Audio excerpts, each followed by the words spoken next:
अफगानिस्तान के ताजा हालात पर मोदी सरकार ने किया मंथन। संयुक्त राष्ट्र का क्या है अफगान प्लान? तालिबान राज के खिलाफ कहां उठ खड़ी हुई आवाम? आतंक के खिलाफ जारी मुहिम से जुड़ी बड़ी खबरों के लिए देखिए टॉप 9 अफगानी अनाथ। अफगानिस्तान संकट पर भारत की पूरी नजर है। सीसीएस की बैठक में पीएम मोदी ने भारतीयों की सुरक्षित वतन वापसी के निर्देश दिए और कहा कि भारत में अफगानिस्तान के हिंदू और सिख नागरिकों को शरण मिलेगी। तालिबान राज की मान्यता पर भारत सरकार ने अभी कोई फैसला नहीं लिया है। काबुल में सरकार बनने के बाद भारत इस पर फैसला लेगा। अफगानिस्तान में सरकार के गठन का स्वरूप देखकर भारत अपना रुख तय करेगा।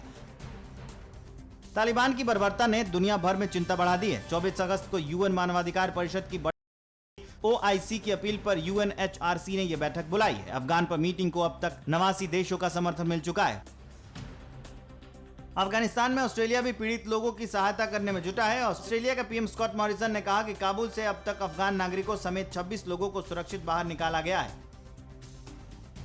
अमेरिका में अफगानिस्तान की राजदूत रही रोया रहमानी ने अफगान लीडरशिप को कटघरे में खड़ा किया है और कहा कि अफगान फोर्स को लड़ने से मना किया गया। सुरक्षा बलों को हथियार भी नहीं मुहैया कराया गया और बाद में बिना लड़े ही सरेंडर करने के लिए कहा गया।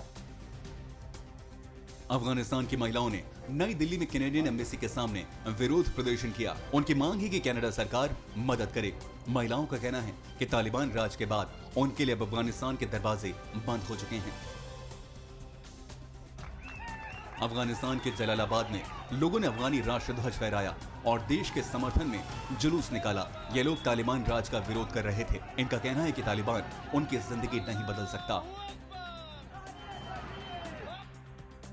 अफगानिस्तान में फंसे नागरिकों की निकासी के लिए भारत अपने मित्र देशों के साथ मिलकर प्रयास कर रहा है। काबुल से कल निकली पहली फ्रांसीसी फ्लाइट में 21 भारतीय भी सवार थे। भारत में फ्रांस के राजदूत इमैनुअल लैनन ने ट्वीट कर यह जानकारी दी। अफगानिस्तान की राजधानी काबुल में भारतीय दूतावास की सुरक्षा में आईटीबीपी के 150 जवानों के साथ इन तीनों स्नीफर डॉग्स को भी तैनात किया गया है। आईटीबीपी के जवानों की टुकड़ी के साथ ये तीनों कल गाजियाबाद के हिंडन वायुसेना अड्डे पर उतरे थे। फिक्र आपकी, सोमवार से शुक्रवार रात 9 बजे सिर्फ TV9 भारतवर्ष पर। हमने की गलती फिर एक बार, कोरोना ने किया दोबारा प्रहार। मास्क, 2 गज दूरी, करें अपनी सुरक्षा पूरी। कोरोना टीका हम सबको लगाना है, मिलकर साथ समझदारी से कोरोना को हराना है।